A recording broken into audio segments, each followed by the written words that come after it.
Show the phone, Jay. Okay, this is the death of the Dolce & Gabbana. Wait. The Dolce & Gabbana will take a shower. Wait! Why? Okay. Cost of living. Action. Here is the Motorola Dolce & Gabbana Special Edition Razor. And it will take a bath because it has been such a long time since it took a shower.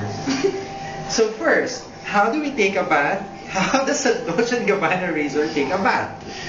Okay, we just close this thing.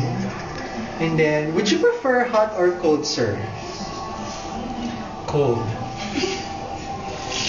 So let's just fill this up with cold water.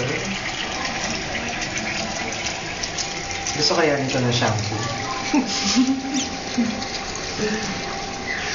Okay.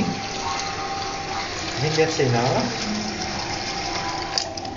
And then, we soak the Dolce.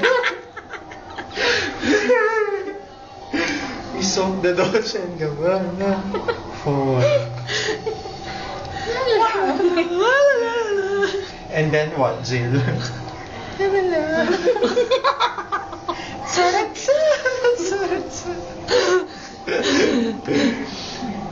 Ano na? Okay na yan? Oo. Tangay na. Okay na yan. Okay na yan? Get up. Oh. And now for a massage. And then, let's pat it dry. Bake it. They want to swim together.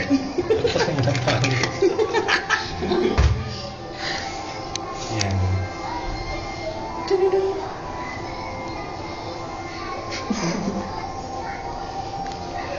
There.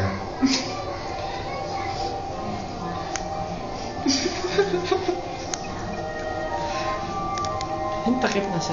Now it's feeling all fresh. And that's how you give the Dolce & Gabbana a shower.